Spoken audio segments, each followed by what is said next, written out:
Bismillahirrahmanirrahim. Alhamdulillah Rabbil Alamin. Hamdan kathiran tayyiban mubarakan fih. Kama yuhibbu Rabbuna wa yardah. Assalatu wassalam ala nabiyyina Muhammadin wa ala alihi wa sahbihi ajma'in, amma ba'd. Kembali kita membaca kitab Sittatu Mawadhi'a Minas Sirati karya Syekh Muhammad bin Abdul Wahhab rahimahullah, dengan syarah dari Syekh Shalih bin Fauzan Al-Fauzan hafizahullah ta'ala. Qala asy-syarihu hafizahullah ta'ala, berkata pensyarah kitab ini yaitu Syekh Shalih Al-Fauzan hafizahullah ta'ala, thumma lamma hadarathu al-wafatu ja'ahu an-nabiy sallallahu alaihi wasallam wa indahu Abu Jahlin wa indahu akharu min Bani Makhzumin. Ketika Abu Thalib menjelang wafat, maka Nabi pun sallallahu alaihi wasallam mendatangi beliau.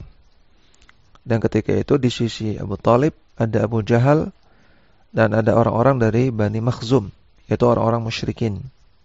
Rasulullah sallallahu alaihi wasallam qala lahu, maka Rasulullah sallallahu alaihi wasallam berkata kepada Abu Thalib, ya ammu, qul la ilaha illallah kalimatun uhajju laka biha indallahi. Wahai paman, ucapkanlah la ilaha illallah, sebuah kalimat yang aku akan jadikan hujjah, aku akan jadikan argumen untuk membelamu kelak di sisi Allah Subhanahu wa taala. Faqala lahu Abu Jahlin wa man ma'ahu.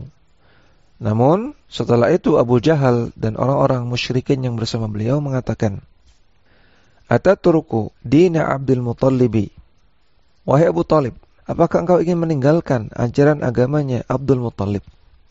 Atau dengan kata lain, Abu Jahal mengatakan, apakah engkau ingin meninggalkan tradisi yang dilakukan oleh Abdul Muttalib? Kamu menganggap Abdul Muttalib itu keliru. Kamu menganggap Abdul Muttalib itu orang sesat. Apa demikian Abu Thalib? Ini syubhat yang disampaikan oleh Abu Jahal, sehingga Abu Thalib tidak jadi mengucapkan la ilaha illallah. Fa'ada alaihi ar-rasul sallallahu alaihi wasallam. Maka Nabi pun mengulang lagi perkataannya. Wahai paman, ucapkanlah la ilaha illallah, suatu kalimat yang aku akan jadikan hujjah untuk membelamu di sisi Allah. Fa'ada atatruku dina Abdul Muttalibi. Maka Abu Jahal pun mengulang lagi. Wahai Abu Thalib, apakah engkau ingin meninggalkan agamanya Abdul Muttalib? Thumma kana akhiru ma qala huwa ala millati Abdul Muttalibi. Dan itu terus berulang-ulang. Nabi mengulang lagi, Abu Jahal mengulang lagi. Nabi mengulang lagi, Abu Jahal mengulang lagi. Sampai akhirnya perkataan yang diucapkan oleh Abu Thalib adalah bahwasanya dia tetap berada di atas agama atau tradisinya Abdul Muttalib, di atas kesyirikan. Wa mata ala dzalika, dan beliau mati di atas hal tersebut, mati di atas agama kemusyrikan. Faqala Nabi sallallahu alaihi wasallam, maka Nabi bersabda, la astaghfiranna laka ma lam unha anka. Nabi bersabda, sungguh aku akan mintakan ampun untukmu wahai Abu Thalib pada Allah, selama aku tidak dilarang untuk melakukannya terhadapmu.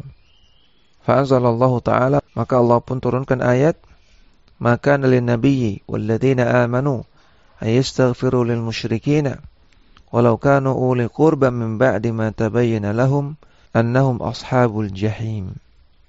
Tidak layak bagi seorang nabi dan juga orang-orang yang beriman untuk memintakan ampunan kepada orang-orang musyrikin, walaupun mereka adalah orang-orang yang dekat atau karib kerabat, setelah jelas bahwasanya mereka adalah ashabul jahim, penghuni neraka jahim. Artinya setelah jelas bahwasanya mereka mati di atas kekufuran atau kesyirikan.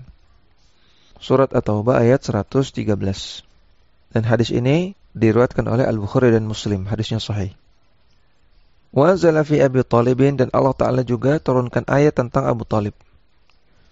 Allah Ta'ala katakan, innaka la tahdi man ahbabta walakinna Allah yahdi man yasha. Wahai Muhammad, sesungguhnya engkau tidak bisa memberikan hidayah kepada orang yang engkau cintai, yang engkau sukai. Namun Allah lah yang memberikan hidayah kepada orang-orang yang Allah kehendaki. Wa huwa a'lamu bil muhtadin, dan Allah lebih mengetahui tentang siapa yang berhak mendapatkan hidayah. Surat Al-Qasas Maka walaupun Abu Thalib adalah orang yang dicintai oleh Rasulullah SAW, yang diinginkan hidayah oleh Rasulullah SAW, maka hidayah bukan di tangan beliau. Hidayah tetap di tangan Allah Subhanahu wa taala. Hatta Rasulullah SAW tidak menguasai hidayah. Namun Allah lah satu-satunya yang menguasai hidayah dan taufik. Fadalla hadza ala anna madhal islami wa madhar rasuli wa i'tiqada anna al-islam haqqun wa anna ar-rasula haqqun min ghairi ittiba'in lir-rasuli anna dzalika la yanfa'u. Kisah dari Abu Thalib ini menunjukkan bahwasanya memuji Islam dan juga memuji Rasulullah sallallahu alaihi wasallam dan juga meyakini bahwasanya Islam adalah agama yang benar, agama yang paling benar, dan juga meyakini bahwasanya ajaran Rasulullah sallallahu alaihi wasallam itu benar, tapi tidak disertai dengan mengikuti ajaran Rasulullah sallallahu alaihi wasallam. Anna dzalika la yanfa'u, maka ini tidak bermanfaat. Sekedar mengakui, membenarkan Islam, membenarkan Rasulullah, tapi tidak mengikuti, tapi tidak mengamalkan, tidak menerapkan tauhid, maka ini tidak bermanfaat. Wa annahu la budda min ittiba'ir Rasul sallallahu alaihi wasallam. Dan ini juga menjadi pelajaran bahwasanya wajib bagi kita untuk mengikuti Rasulullah sallallahu alaihi wasallam. Lian hadza law kana yanfa'u lanafa'a Abu Thalibin. Karena andaikan sekedar mengakui, sekedar memuji itu bermanfaat, tentunya Abu Thalib sudah mendapatkan manfaat. Fa innal iqrara bi anna al-islam haqqun wa anna rasula shadiqun ma'al mudafa'ati 'anil islami wa himayatil islami. Kullu hadza la yanfa'u illa ma'al ittiba'i. Karena sekadar mengakui bahwasanya Islam itu benar dan bahwasanya Rasulullah sallallahu alaihi wasallam itu jujur dan benar, bahkan ikut membela Islam dan menjaga Islam, semua ini tidak bermanfaat kecuali kalau disertai dengan ittiba, mengikuti ajaran Islam, mengikuti ajaran Rasulullah sallallahu alaihi wasallam. Wa illa fa inna nabiyya sallallahu alaihi wasallam yaqulu. Dan memang Nabi sallallahu alaihi wasallam bersabda, "Innallaha yu'ayyidu hadzal dina birrajulil fajiri." Sesungguhnya Allah Ta'ala terkadang menguatkan agama ini, mengokohkan agama Islam ini dengan bantuan dari orang-orang fajir. Hadis sahih riwayat Bukhari Muslim. Maka terkadang ada orang fajir, orang yang ahli maksiat, orang yang buruk, bahkan orang kafir yang dia ikut membantu Islam. Allah takdirkan demikian ya, untuk mengokohkan agama Islam. Di antaranya dari tangan Abu Thalib. Namun tetap saja bantuan dan pembelaan yang mereka lakukan, kalau dilakukan dalam keadaan tidak beriman kepada Allah Subhanahu wa taala dan tidak mengamalkan ajaran Islam, maka itu tidak bermanfaat. Apa yang dia lakukan bermanfaat bagi Islam, tapi tidak bermanfaat untuk dirinya sendiri. Wala budda minal ittiba'i wala tanfa'ul mu'awanatu wal madhu wal himayatu lil islami wa ghairu dzalika. Maka wajib untuk mengikuti ajaran Rasulullah, wajib untuk ittiba. Tidak manfaat jika sekedar muawanah, membantu atau memuji atau membela Islam atau perbuatan-perbuatan semisalnya. Walal qarabatu minar rasuli bidun ittiba'in lahu. Dan juga tidak bermanfaat sekedar adanya kekerabatan, adanya hubungan keluarga dengan Rasulullah sallallahu alaihi wasallam jika tidak disertai dengan adanya ittiba, tidak disertai dengan mengikuti ajaran beliau. Fahadha ammur rasuli sallallahu alaihi wasallam. Lihat ini, seorang paman dari Nabi sallallahu alaihi wasallam. Lamma mata 'alal kufri lam yanfa'hu ar-rasulu sallallahu alaihi wasallam bi ikhrajihi minan nari raghmal muhawalati. Ini paman Nabi. Namun ketika dia mati di atas kekufuran, maka Rasulullah sallallahu alaihi wasallam tidak bisa memberikan manfaat kepadanya sehingga bisa mengeluarkan dia dari neraka seberapapun maksimal upaya yang beliau lakukan. Ya, beliau sudah berusaha untuk mentalkin ketika dia wafat, dan beliau juga sudah berusaha untuk mencoba memintakan ampunan kepada Allah, namun tetap tidak diperbolehkan, tetap tidak manfaat. Wa manahu Allahu minal istighfari lahu. Dan Allah Ta'ala melarangnya untuk mendoakan ampunan bagi Abu Thalib. Wa qala, Allah Ta'ala katakan, innaka la tahdi man ahbabta wahai Muhammad, engkau tidak bisa memberikan hidayah kepada orang-orang yang engkau sukai. Wa qala, dan Allah Ta'ala juga katakan, ma kana lin nabiyyi walladzina amanu ay yastaghfiru lil musyrikina walau kanu uli qurba min ba'di ma tabayyana lahum annahum ashabul jahim.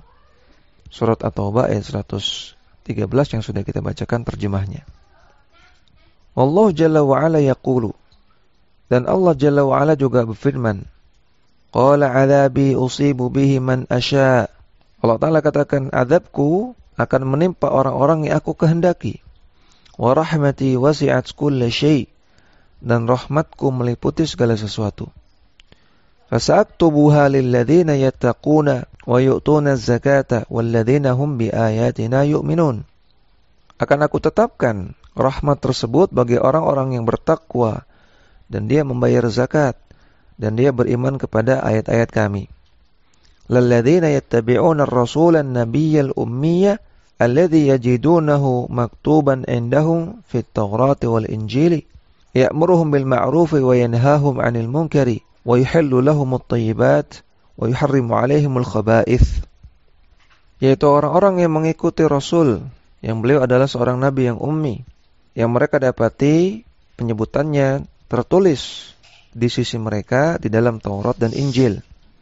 Yang nabi tersebut memerintahkan perkara yang ma'ruf kepada mereka, dan nabi tersebut melarang kepada perkara yang mungkar, dan ia menghalalkan apa-apa yang baik dan mengharamkan apa-apa yang buruk. Wa yad'u anhum israhum, dan membebaskan mereka dari beban-beban. Wal aghlal allati kanat 'alaihim, dan juga belenggu-belenggu yang dahulu ada pada mereka. Falladzina amanu bihi wa azzaruhu wa nasaruhu wattaba'un nura. Maka orang-orang yang beriman kepada nabi tersebut, kemudian membelanya, menolongnya, dan mengikuti cahaya yang dia bawa, lam yaktafi biqaulihi amanu bihi wa azzaruhu wa nasaruhu wattaba'un nura, bal qala wattaba'un nura alladzi unzila ma'ahu. Perhatikan dalam ayat ini Allah tidak hanya katakan orang tersebut beriman kepada nabi, membela nabi, menolong nabi, dan mengikuti cahaya nabi. Namun Allah lanjutkan, wattaba'u an-nur alladzi unzila ma'ahu, mengikuti cahaya yang diturunkan kepada nabi, mengikuti ajaran nabi, mengikuti wahyu yang beliau terima. Barulah ulaika humul muflihun, merekalah orang-orang yang beruntung. Surat Al-A'raf ayat 156 sampai 157. Fahadha yadullu ala anna madhal islami wa thana'a ala al-islami wal muslimina wa annahum ala haqqin wa anna al-kufara ala batilin wa anna syirka batilun kullu hadha la yakfi. Ayat ini menunjukkan bahwasanya sekedar memuji Islam dan juga memuji kaum muslimin dan mengakui bahwasanya Islam itu benar dan bahwasanya orang-orang kafir itu batil dan mengakui bahwasanya kesyirikan adalah kebatilan, semua ini tidak cukup. Wa annahu la budda minal ittiba'i, dan wajib disertai dengan adanya ittiba', harus mengikuti, menjalankan ajaran Rasulullah sallallahu alaihi wasallam. Faman kana yamdahul islama wa yuthni alaihi wa yumjiduhu wa huwa lam yatruki syirka bal yad'u ghairallahi yad'u al-asnama wal adrihata wal qubura fa inna hadzal umura la tanfa'uhu wa la tufiduhu syai'an. Maka orang yang dia memuji Islam dan memuji Islam dan membagus-baguskannya, namun dia tidak meninggalkan kesyirikan, atau bahkan dia berdoa kepada selain Allah, dia berdoa kepada berhala, dia berdoa kepada situs-situs keramat dan kuburan, maka semua yang dia lakukan tersebut, memuji Islam, membantu Islam, itu tidak bermanfaat bagi dia dan tidak berfaedah sama sekali. Lau kanat stanfa'u wa tufidu lafadat Abu Talibin ammar Rasuli sallallahu alaihi wasallam. Andai kan sekedar memuji Islam, membantu Islam, mengakui benarnya Islam itu bermanfaat, tentunya Abu Talib sudah mendapatkan manfaat darinya. Dan beliau adalah paman Rasulullah sallallahu alaihi wasallam. Fahadhihi mas'alatun daqiqatun yanbaghi at-tanbih laha. Maka ini masalah yang sangat dakik, yang sangat mendalam, yang semua orang perlu mencamkan masalah ini. Atau dengan kata lain, bahwasanya iman itu tidak sekedar pengakuan. Tidak sekedar keyakinan di dalam hati, namun juga disertai dengan amalan, disertai dengan aplikasi implementasi amalan, diwujudkan dalam amalan. Tidak sekedar orang itu mengakui Allah itu ada, Allah itu esa, Allah itu sesembahan, Allah itu Rabb semesta alam, Rasulullah itu benar, Islam itu paling benar, tapi dia tidak mau mengamalkan tauhid dalam amalan. Kalau amalan dia bertentangan dengan tauhid, maka semua pengakuan dia tidak bermanfaat. Semua keyakinan dia tidak bermanfaat. Demikian, wa sallallahu ala nabiyina Muhammadin wa ala alihi wa sahbihi wa sallam.